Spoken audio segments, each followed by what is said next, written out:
was the evening of October 1st, 1969, when I first smuggled several hundred pages of top-secret documents out of my safe at the Rand Corporation.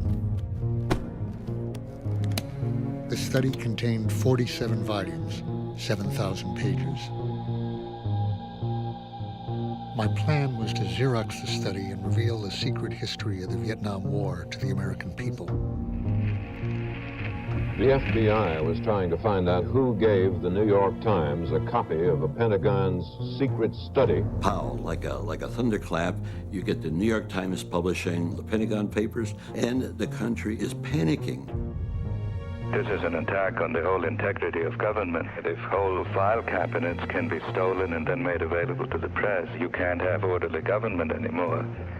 A name has now come out as the possible source of the Times Pentagon documents. It is that of Daniel Ellsberg, the top policy analyst for the Defense and State Departments. I think it is time in this country to quit making national heroes out of those who steal secrets and publish them in the newspaper. In the first year of marriage, we're talking about him going to prison for the rest of his life. Now, girls, forgive me concern about the possibility of going to prison for this. We have a quick back. Wouldn't you go to prison to self-fund this war? We felt so strongly that we were dealing with a national security crisis. Henry Kissinger said that Dr. Daniel Ellsberg was the most dangerous man in America, and he had to be stopped.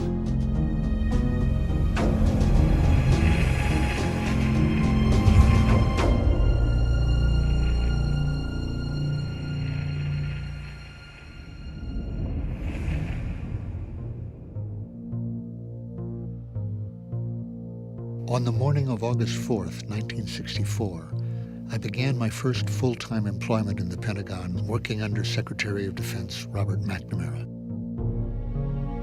My very first day on the job, all hell broke loose.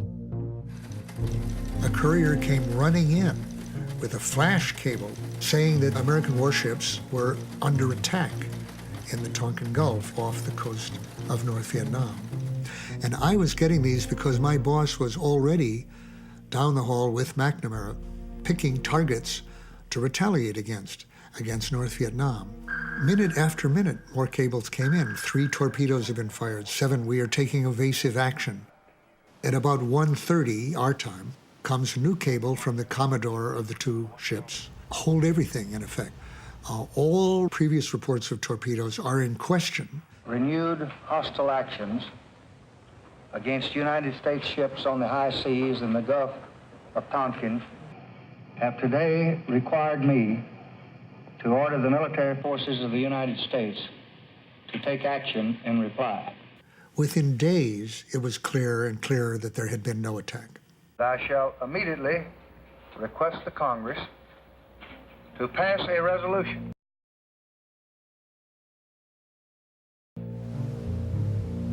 President Johnson was determined to prevent a communist victory in South Vietnam. He twisted the facts of the Tonkin Gulf incident to persuade Congress to give him unlimited authority to use military force.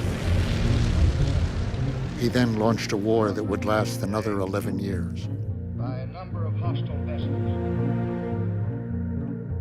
Senator Fulbright, you moved the Tonkin resolution through the Senate. Did you know anything about this? I accepted the story given to us by the President and Mr. McNamara and Mr. Rusk, and I believe General Wheeler.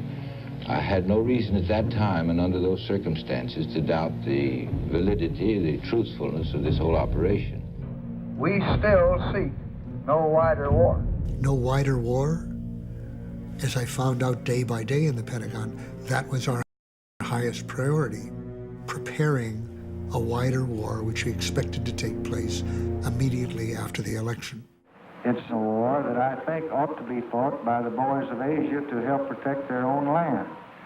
And for that reason, I haven't chosen to enlarge the war. And that was a conscious lie. We all knew that inside the government, and not one of us told the press or the public or the electorate during that election. It was a well-kept secret by thousands and thousands of people, including me. Much has been written about the war in Vietnam, but little has made us understand what it is really like. My guest today, David Halberstam. I had a radio program that was syndicated across the country. I was down in Washington.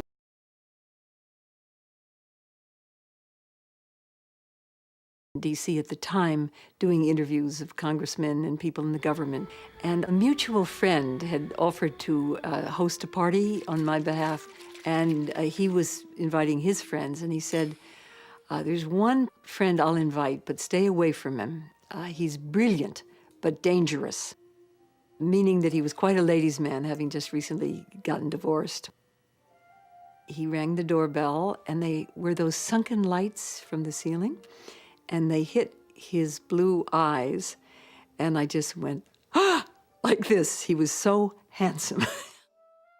I just thought of her at that time as above my dating class. I worked every Saturday, a full day, that's 12 hours, and every Sunday, half a day. I did think of calling her up when I had my first day off from the Pentagon, and said, I have tomorrow off, and would you like to go see the cherry blossoms? And I said, no, I'm covering the peace rally for the radio program. This is my first day off. I've been working on the war now for 70 hours a week. You can't really ask me to spend it at an anti-war rally. We marched around the White House. I was carrying her a heavy tape recorder, and I remember thinking, I hope this is not a still photograph in the Washington Post tomorrow where I am, because it's going to be a little hard to explain. And I bumped into some friends who were liberal, radical friends, and the husband said, how can you be going out with somebody who's working on Vietnam in the Pentagon?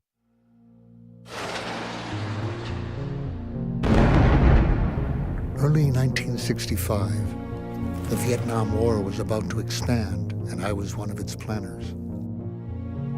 I had received orders from Secretary of Defense Robert McNamara to gather examples of atrocities perpetrated by the Viet Cong. The Secretary hoped such intelligence would convince President Johnson to launch a systematic bombing campaign against North Vietnam. I had voiced my personal opposition to the tactic of bombing the North, but an order from McNamara for fast action was like an order from God.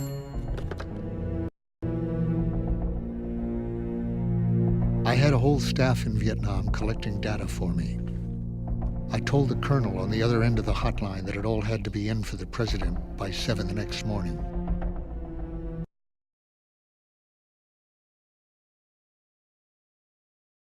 I needed details of the atrocities by the Viet Cong anywhere in Vietnam. Above all, I wanted gory details of any injuries to Americans. I told the colonel, I need blood.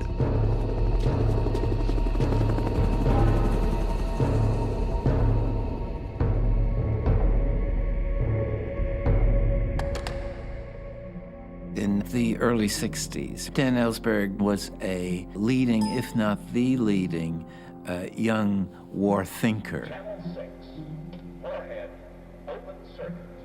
The atomic bomb had changed so much, and the military knew that they needed fresh thinking. And they established RAND and deliberately located it on the west coast of the United States so that it would be beyond the reach of anybody in Washington who wanted to meddle in it. And essentially, people were encouraged to think new thoughts, to think big.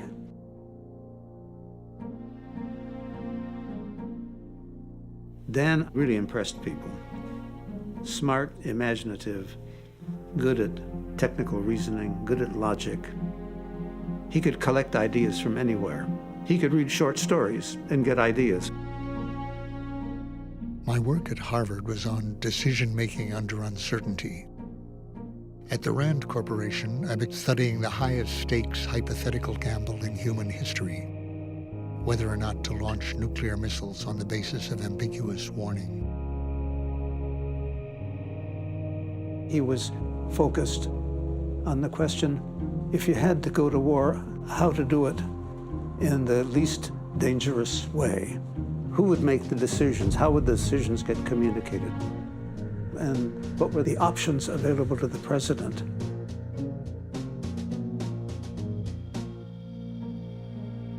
About 4 a.m., I got what I was looking for.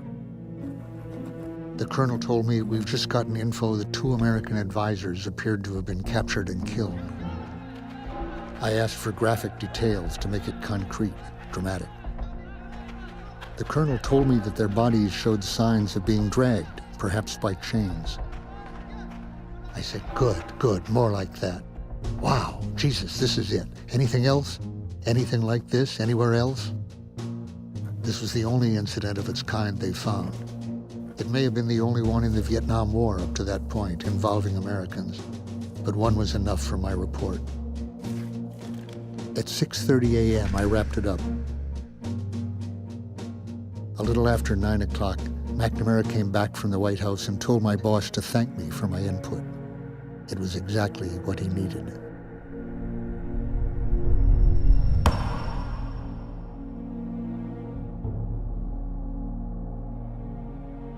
That's, in fact, the most shameful episode I can think of, that I really did at a critical moment help McNamara persuade the president by information I gave him that he should start a systematic campaign of bombing, to which I was totally opposed. Dan Ellsberg felt everything with great intensity, but nothing more so than this notion he had of his own culpability for everything he had done in the early years of the war. He had an important role in what became the most ridiculously disproportional bombing campaign in the history of the world.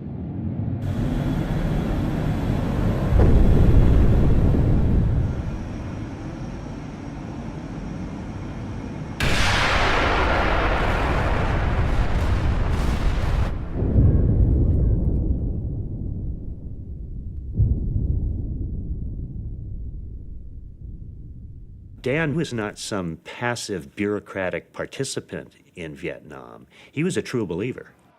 I saw our involvement in the context of a worldwide conflict with communism, a Cold War perspective that I shared with most of my fellow officials. Vietnam, Vô Nam! Vietnam, Vô Nam! I accepted the basic premises within the government that being allied with America was good for you, good for the other people. And there was an idealistic aspect of it. In Vietnam, we were protecting supposedly democracy, or the possibility of democracy, against a Stalinist dictatorship.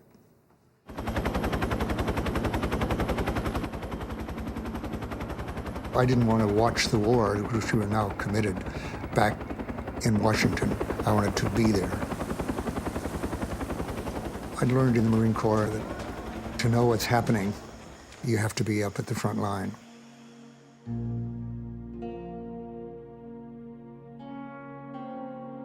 At division headquarters, they showed me a chart of hundreds of patrols going out every night in their zone.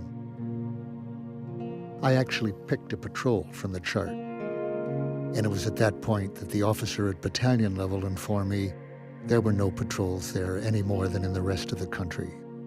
The chart was entirely a hoax, an illusion, like all the optimistic statistics that had been coming up for years.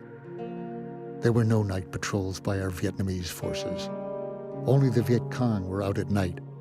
They owned the country at night.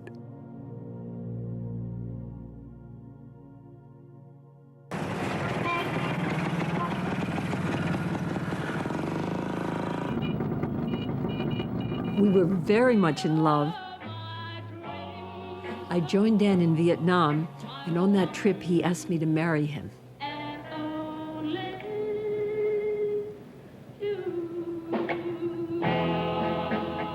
We went to this party where there was this person who had been in North Vietnam and was describing the effects of our bombing. It was just welling up of a kind of visceral disgust. And we left the party. Patricia, who'd had some drink during it, said, "How can you be part of this? because in some ways he was more part of it than I think he realized. And I was thinking, I'm against the bombing. I'm trying to stop all the bombing in South Vietnam, trying to do the best I can to moderate the killing.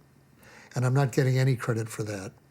And she's holding me responsible for the whole war. My accusation of Dan, and I think the passion with which it came out, that really caused him to close off, because he was saying, I don't want to be with somebody that is that critical of me and that doesn't see that I'm risking my life to try to stop the bombing and trying to bring democracy to the country. But he was still buying into the whole zeitgeist of that war. The men that were his colleagues, who tended to be people in the State Department, were actually loving the whole scene of the danger, the risk, the adventure, almost like being in a John Wayne movie or something like that. I think a lot of people want to join the Marines to see if they're up to it. Never been able to throw a hard ball, couldn't play with guns. I wanted to be a soldier, so the Marines were the chance to do that. I think I was the only first lieutenant in the 2nd Marine Division to have a rifle company. And I loved being a company commander, having the responsibility for 211 men, being totally in charge of their welfare and their training. That was the happiest period of my life professionally, looking back on, still is.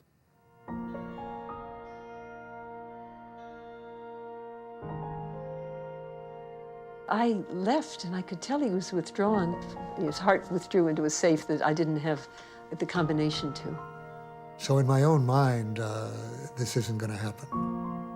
How can I be married to somebody who doesn't give me the benefit of the doubt on this somehow? As far as I was concerned, the engagement was off.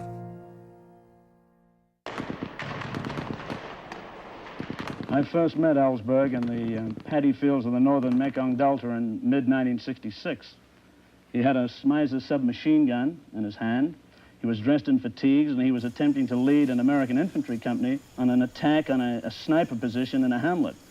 Dan Ellsberg then was very hawkish and very eager.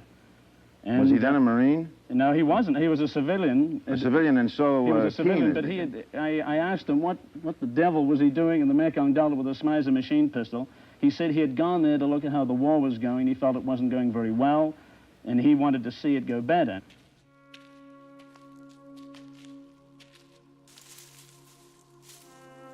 I was walking point with 3 other men ahead of the main company so we could spot an ambush. We heard firing from behind us. Looking back, I saw 2 Viet Cong in ragged shorts firing AK-47s. You'd get on that position, there'd be no one there, and then you'd be hit from another clump. And I believe that bands were working us, essentially, alternately leapfrogging each other. They must have been lying in the water as we walked by, and now they were firing at the troops following us. We couldn't fire at them because we'd be firing at our own troops. Now, in the course of a day like that, you get a very great respect for these people who are, in effect, running circles around an American battalion. I remember looking up at a sergeant as we lay after about the 15th of these incidents and saying, "Do you ever feel like the Redcoats?"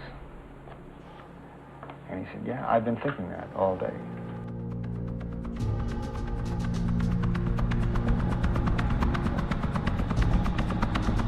I was beginning to realize we couldn't beat this enemy in their own backyard. We were not going to win. These guys were not going to give up.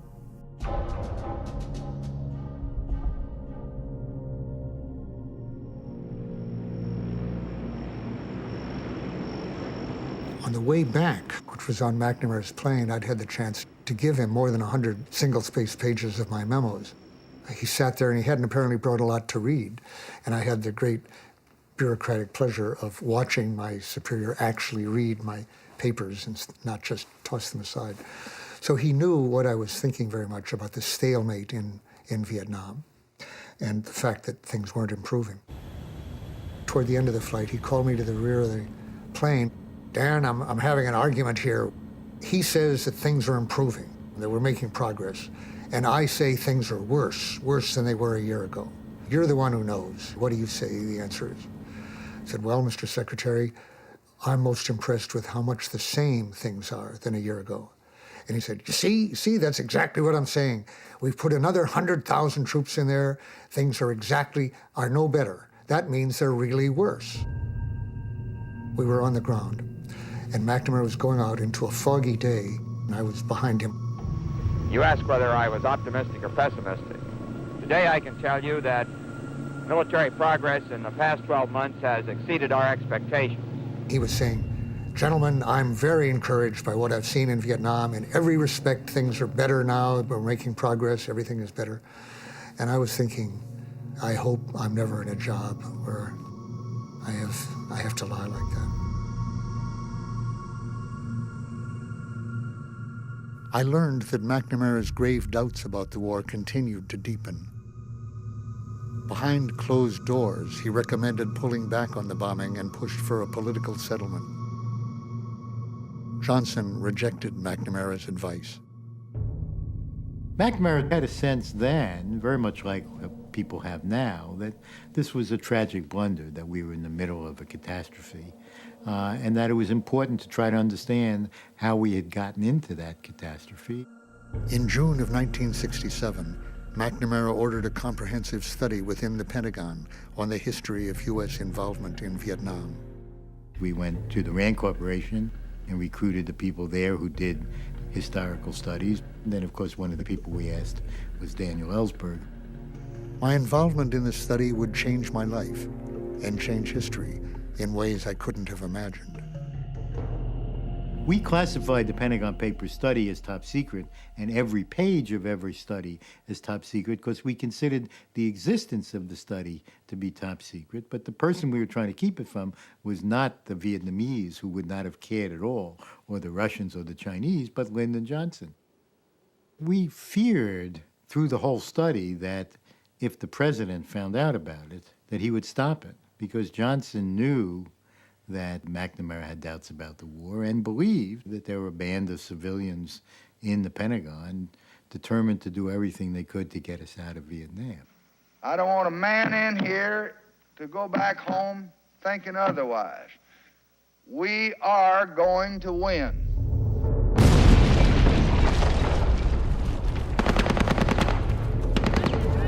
But Johnson's optimism was about to shatter. On Vietnam's New Year, 1968, a massive surprise attack caught U.S. troops completely off guard. For the first time, the war reached into Vietnam's cities and towns, including Saigon. The Tet Offensive was a devastating blow to U.S. morale, and the American public began to lose faith in the war. With a bold series of raids during the last 3 days, the enemy in Vietnam has demolished the myth that Allied military strength controls that country.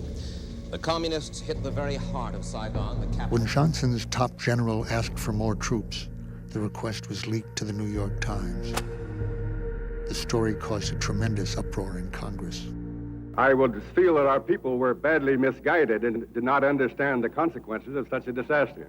Well, we agree on one thing, that they can be badly misguided, and you and the president, in my judgment, have been misguiding them for a long time in this war. I realize now that my previous attitude had been simply mistaken, that I wasn't discharging my responsibilities to the country, to the Constitution, to the public, or to the troops, by keeping those secrets which had led to the escalation of the war, that had been wrong. But the question was, what would make a difference? I met with reporter Neil Sheehan at the New York Times and leaked information about a secret CIA report on enemy troop strength. The story made the front page. It was the first time I'd gone outside official channels to affect the conduct of the war.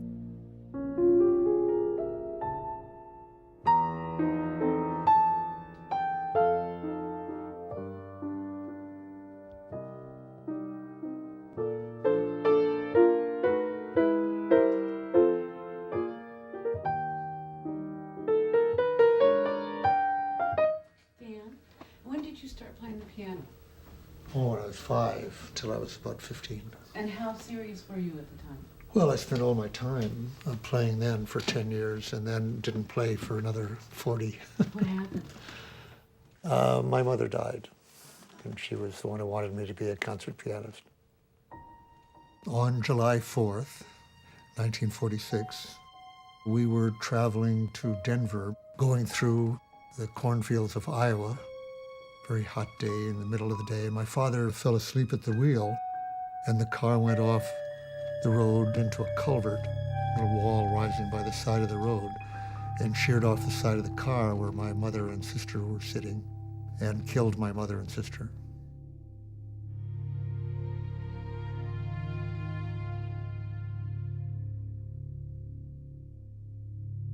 I was on the other side behind the driver, so I got a concussion and a broken knee, and I was in a coma for 36 hours, and then in the hospital for about 3.5 months. So I think it did probably leave the impression on me that someone you loved, like my father, or respected and authority, could fall asleep at the wheel and had to be watched, not because they were bad, but because they were inattentive, perhaps, to the risks.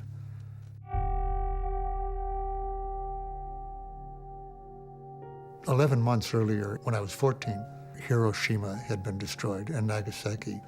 I was very concerned about this turn of human events. I thought it was very ominous. What I saw as a moral, extremely questionable act by our president, whom I admired, Harry Truman. It got confounded in my mind with my father's failure to stay alert and allowing the car to kill my mother and sister.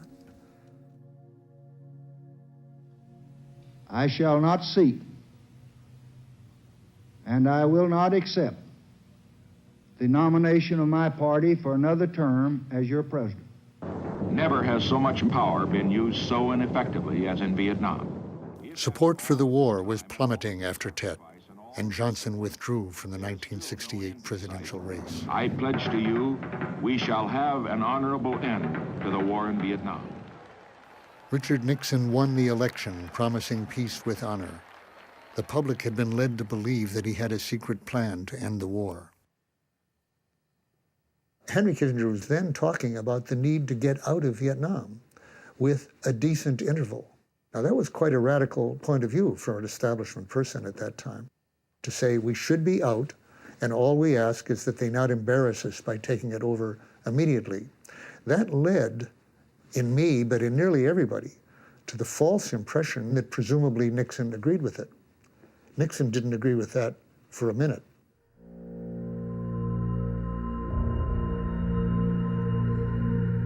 I had given a set of options to Kissinger. I drafted at RAND 6 or 7 alternative approaches in Vietnam to consider at his first National Security Council meeting with Nixon. And he at one point said, "Dan, you don't have a win option." And I said, "Well, I don't think there is a win option."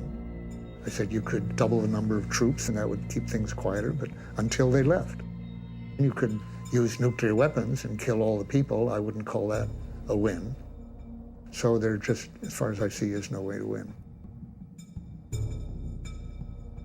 I took that opportunity to tell him something that I'd long thought of telling somebody who was about to enter the world of really high secrecy. And I said, "Henry, you're about to get a lot of clearances higher than top secret that you did not know existed. That's going to have a sequence of effects on you. First, a great exhilaration that you're getting all this amazing information that you didn't know even existed. And the next phase is you'll feel like a fool for not having known of any of this. But that won't last long. Very soon, you'll come to think that everyone else is foolish. What would this expert be telling me if he knew what I knew?" So in the end, you stop listening to them.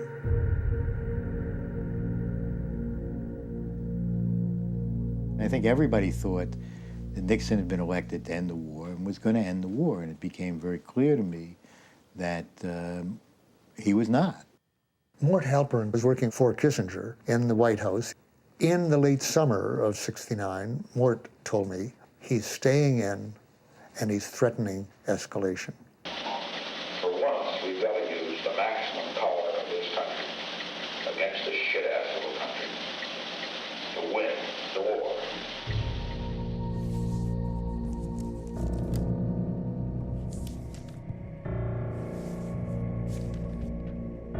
In August of 1969, I read the earliest parts of the McNamara study for the first time. Seeing the war from its beginning affected me more than I thought possible. It changed my whole sense of the legitimacy of the war. What I learned was that it was an American war from the start. President Truman financed the French to retake its former colony, even though he knew the French were fighting a national movement that had the support of the people. But the cost of defending freedom, of defending America, must be paid in many forms and in many places. Eisenhower supported a brutal dictator in canceling elections called for by the 1954 Geneva Accords. So we opposed elections while pretending to support democracy. We are attempting to help Vietnam maintain its independence and not fall under the domination of the communists. Kennedy lied to the public and to Congress, saying we would need only advisors, even though his own military experts told him that South Vietnam would be lost without an immediate commitment of American combat units. We still seek no wider war. I now saw that Johnson was continuing a pattern of presidential lying. Each president wanted to avoid the stigma of losing Indochina to communism on his watch. It wasn't that we were on the wrong side. We were the wrong side. It was a crime from the start, carried out by 4 presidents as revealed in this study. And now a 5th president was doing the same, with no end in sight. The hundreds of thousands we were killing was unjustified homicide, and I couldn't see the difference between that and murder. Murder had to be stopped.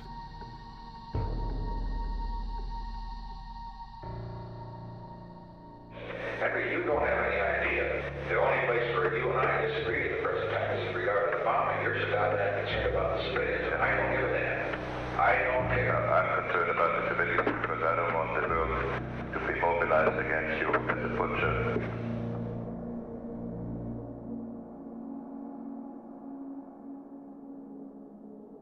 He came from an enormously powerful war bureaucratic machine. And so his thinking came from the entrails of that machine. He had begun to question his own past activities. You know, what did I do? Where was I going? What is the meaning of that picture with the rifle in my hand? I went to a conference to meet people who were using nonviolent resistance in their lives. A friend of mine told me that he had been a Trotskyist, a labor organizer. And I thought, how does one come to be a Trotskyist? He said, oh, it's like anything else. I met a girl. And it is the way it is. So I met a girl from India who had been a Gandhian. I heard her saying to someone else at some point, I come from a culture in which we have no concept of enemy. And it seemed to me you could no more do without the concept of enemy than without the concept of zero in arithmetic. I read into his questioning a real wanting to know, and a real wanting to know because he had seen certain things that he didn't like and that he didn't want to have continued in the world. And so that was the kind of link, I think, with what we were all trying to do. I found myself handing out leaflets in this long vigil line, and at first I simply felt ridiculous. I felt that you could see the words on my forehead practically, what am I doing here? and what is this about? I knew that if any of my colleagues that ran to the Pentagon were somehow to catch word of my doing this, they would think I had gone mad. Those that impressed me on the importance of being willing to pay a cost to yourself were some young men who were going to prison by refusing to cooperate with the draft. One young man, Randy Keeler, was giving a talk. Within that crowd of people, I was introduced to this fellow from a background that didn't quite fit with the others, and that was Dan. And he talked very personally about what had led him to leave Stanford and join the War Resisters League office. If you can imagine a 25-year-old about to go to trial, having been indicted on 5 counts, each one of which had a maximum sentence of 5 years. And as he was telling this, he said, yesterday our friend Bob went to jail. And his voice broke a little at this. And then he said, a week ago, David Harris, the husband of Joan Baez, went to prison. And he said, and I'm really happy that I'll be joining them. But I'm not worried because I know that the rest of you will be carrying on. So by this time, everybody was standing and just clapping and crying. And I was crying. And I left the auditorium and I found a men's room that was deserted. Sat on the tile floor just sobbing, hysterically crying, just sobbing for a long time, for over an hour. And I had these various thoughts, but one of the thoughts was the best thing that the best young men of our country can do is go to prison. When I heard you say these words, I'm going to prison, it was as if an axe had split my head. But what had really happened was that my life had split in two. And it was my life after those words that I've lived ever since.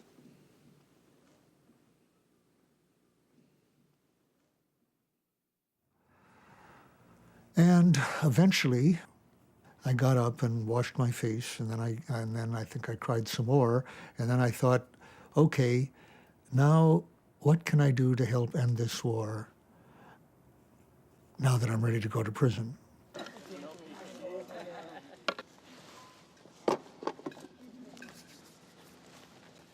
This trick is called the square circle. Square.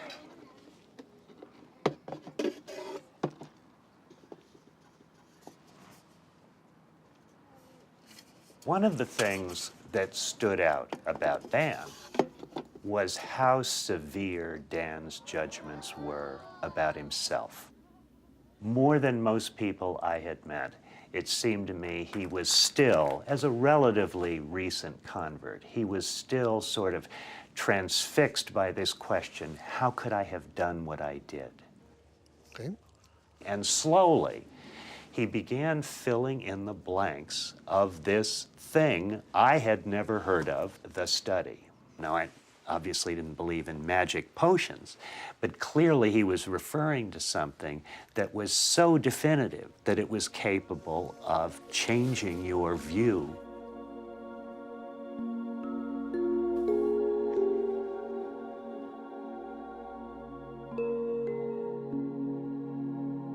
Dan was headed toward walking through the door of being a radical, but he would always he would always go halfway. Back at the Rand Corporation, he sought me out. He said he wanted me to brief him on intelligence in Vietnam, U.S. military intelligence. And so I said, okay, have a seat. All the Vietnamese have ever wanted is self-determination, really. He'd been in Vietnam for a couple of years and had a much more radical view of the war than I did at that point. And I talked to him quite a bit at Rand, and I liked him. He's a very likable person, very forthcoming, very funny, very, very smart. He had sort of given up all his old cohorts at the Rand Corporation and was hanging out with me. He was in my office every day. Then we'd go out to dinner and we'd double date, and people were buzzing about it because he had been one of the top dogs. He did reports that ultimately got him fired about torture and various other reports that they didn't like. After he left Rand, he talked about lies in the studies he had done, lying that had gone on. I said I knew of a study, I'd been reading a study that revealed very high-level lying. I said, Dan, you should leak that to the press.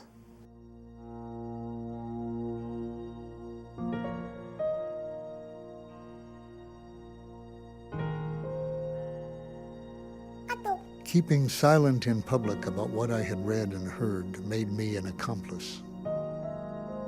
It was not only they who had kept all these decisions quiet, hidden from the American public. I had kept them quiet. My motives, to be sure, were initially those of an observer, a Rand social scientist interested in understanding the internal processes of government. But my role was one of a participant, even when I acted as an internal critic. Having expressed my objections, I stayed in place, observed, took part. In short, I did the jobs assigned to me.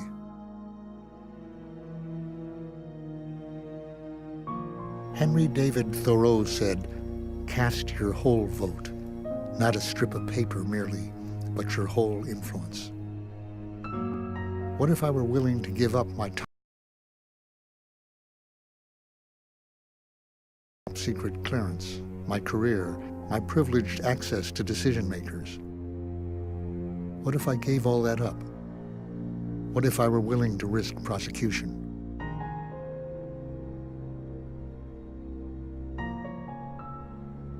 And I thought, all right, I have in my safe thousands of pages of documents that give the lie to this pattern of deception.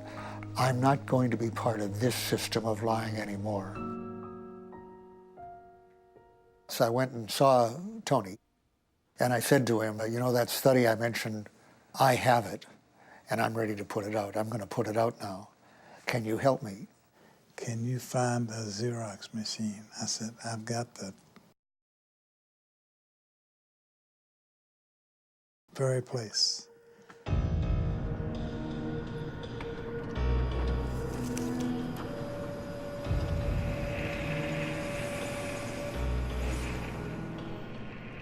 I began Xeroxing the McNamara study in the fall of 1969.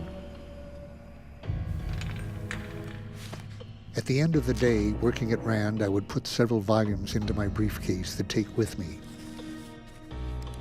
Walking past the security guards, I could feel my heart beating. I couldn't help thinking about the dozen or so secrecy agreements I had signed over the course of my career in government. The task seemed endless. I often worked through the night. Early in the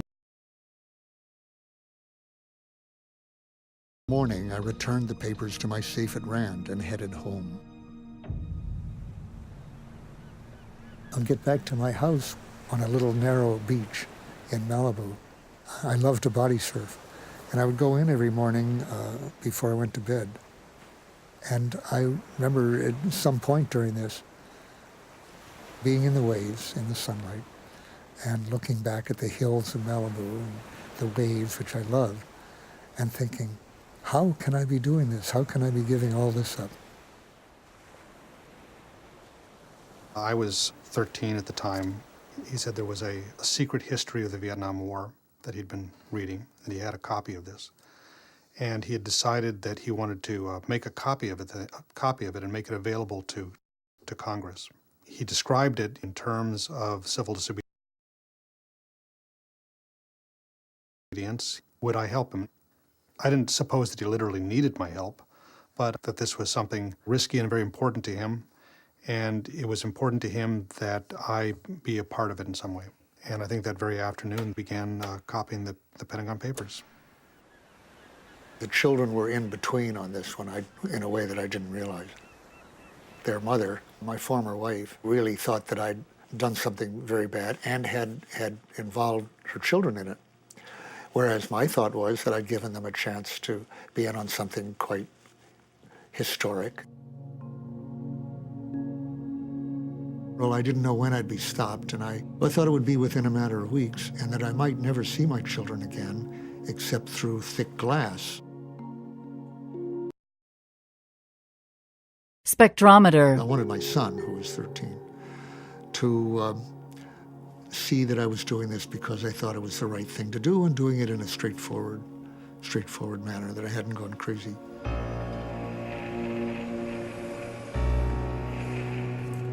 There was a night where Mary, my daughter, who was only 10, got into it. She complained about being left in the car, so she came up. So I gave her a job to do. Tony was copying, and Robert was collating, and Mary was cutting Top Secret off the top and bottom of the pages. Just working away when all of a sudden there was a knock on the door. There was a knock on the door, the glass door next to me, and I see two large blue uniformed policemen. And there was an LAPD standing there. And I said to myself, these guys are really good.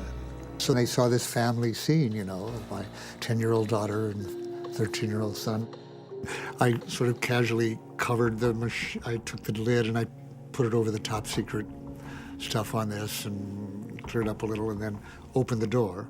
They said, no, your alarm's gone off again. And he said, oh, I'm sorry, I got to learn how to figure out how to do that. And they said, okay, you know, be more careful.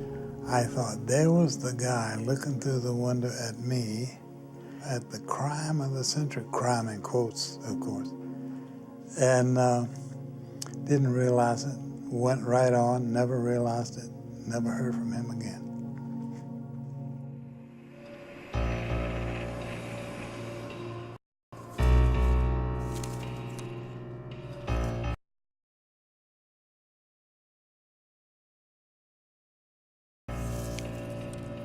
The study was 47 volumes, 7,000 pages.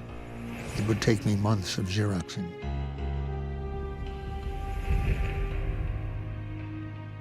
I put my hopes in Congress. I took the papers to the most outspoken critics of the war. Surely they would embrace these revelations and would want to make them public.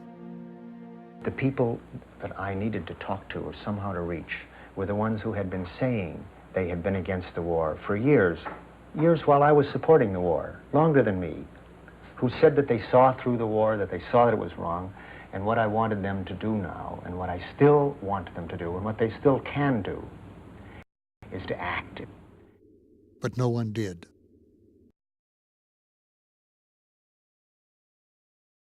Meanwhile, the war was escalating. Then I heard Congressman Pete McCloskey give a speech. I said, I think they're not telling us the truth about Vietnam, and I showed some of the things I'd just seen a month earlier. He had come back and revealed information about the secret bombing of Laos. Here was a U.S. representative using the word lies.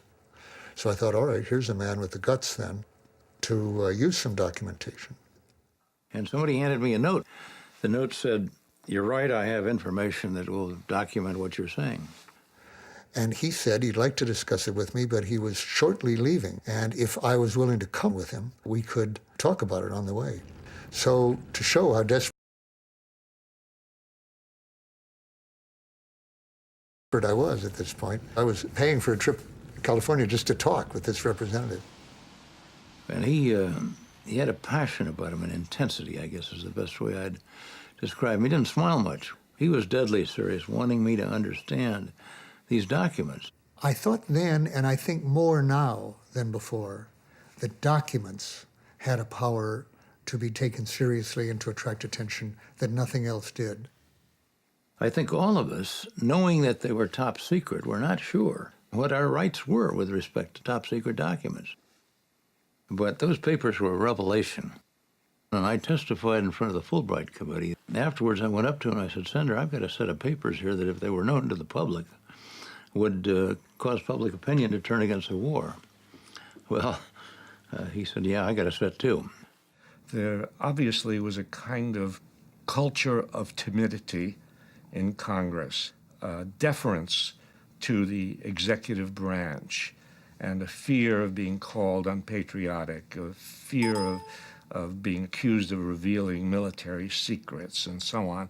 And this culture was so strong that even senators and congressmen who were against the war didn't want to do anything with the papers that Dan Ellsberg offered them.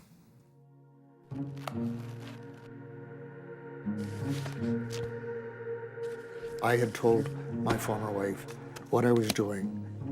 She had told her stepmother, who had then told the FBI, it turned out.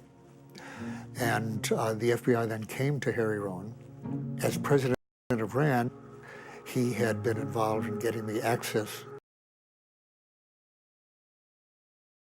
to the Pentagon Papers. His impression at the time was that I had not broken any law if I had given it to the Senate, that they had a right to see it. But I expected the FBI to come down on me very shortly after that.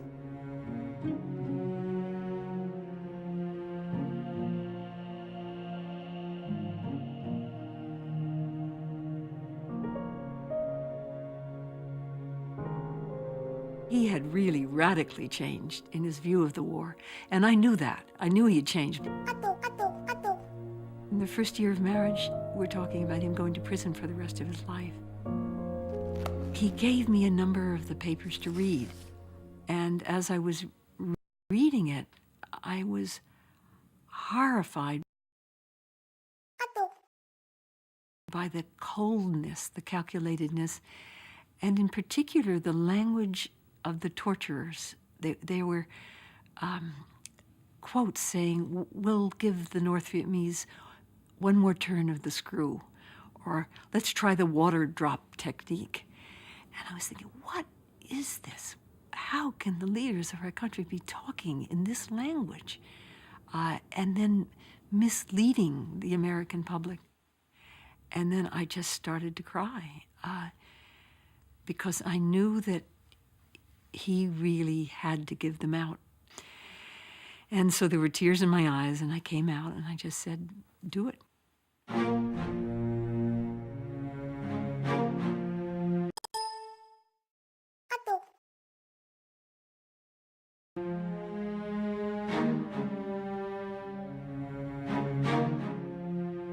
I walked into this hotel room when he and I holed up, and Neil says, "Rick, look at what we've got."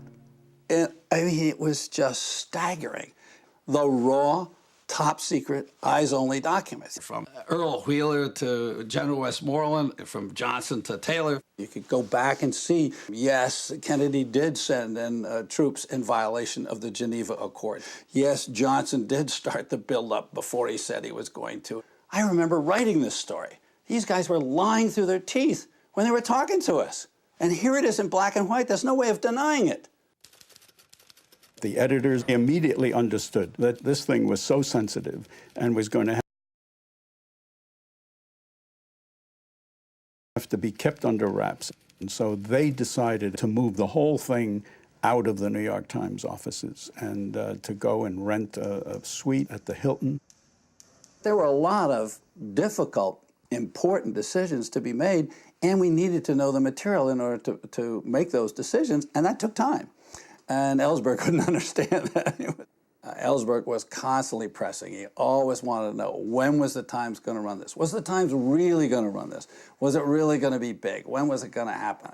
As a source, I sort of thought of myself as being on the team somehow, you know, and that we were at a joint First Amendment informing the public kind of mission and, you know, working together. They clearly didn't think of me in that way. Once somebody gave us material, it was our job to determine what to do with it, how to play it, what to use, whether or not to use it.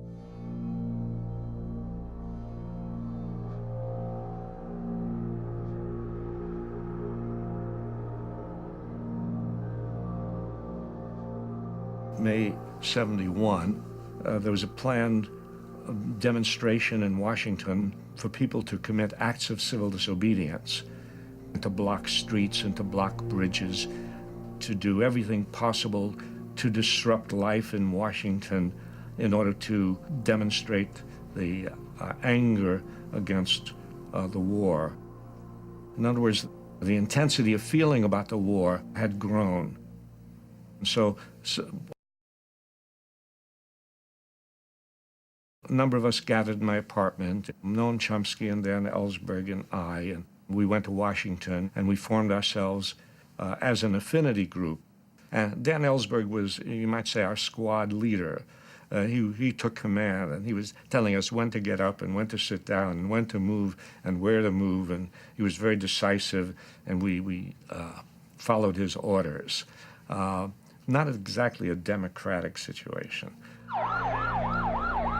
We would sit down in the middle of the street, tear gas would be lobbed in our direction, and we would run.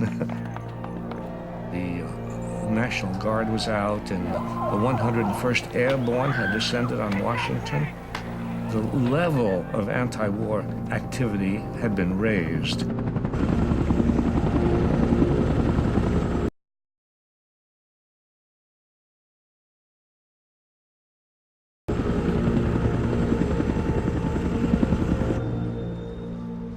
Should we do it? Shouldn't we do it? And Neil and I, after we got a feel for what was in there, argued that we could go ahead, that this would not jeopardize national security, and indeed it was a public service. All I knew was they had a bunch of classified papers. And the question for me as a lawyer is, can you publish classified papers?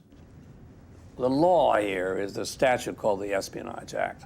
And if you read it and stretched it and pushed it, it was possible to apply it to the publication of the Pentagon Papers. We're sitting there down in the engine room doing the work. We're not up at the corporate hierarchy, but we're hearing the battles going on up there, and we hear that, of course, the news comes to us because we're at risk too. The law firm the Times had used for decades said, don't publish, and by the way, you're all violating the Espionage Act and you're going to go to jail. Believe me, we heard that. And happily, Jim Goodale, as the Times in-house attorney, took a different position. The risk that the New York Times took was a life and death risk of an institution. And I don't mean the 5,000 people who work for the Times. I mean the leader of the institutional press in a free country. Lurking in the backs of our minds was the fact that we would never survive just suppressing this material, that sooner or later it would be known that we had it and that we had flinched and that we had not published it and that would have been such a disgrace. And we heard the publisher wavered back and forth, and then finally, about 10 days, while we're gearing up this what were we publishing? Gone with the Wind 3 times over in 10 days? I mean, this was a huge project. We finally hear the publisher had signed off and was going to agree to do it. And I remember that Jimmy Greenfield told us he was taking the publisher golfing on Saturday, which was the day the presses ran, to make sure the publisher didn't change his mind. I guess it was a Saturday night. The four of us, Dan and Pat Ellsberg and my wife, decided we'd go to the movies, see a movie that Dan Ellsberg, I think, had seen 7 times and wanted to see again. Butch Cassidy and the Sundance Kid. I could see that Dan was agitated in some way, and I asked him what was going on, and he said he had called a friend on the New York Times, and this friend of his said, well, I can't talk to you now. The Times building is encircled by armed guards, and the printing presses are rolling, and we are printing tomorrow a top-secret government document.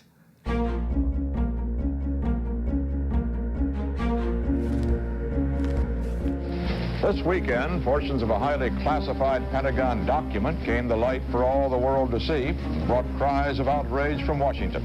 The Pentagon Papers make it abundantly clear how little the public knew of what was going on behind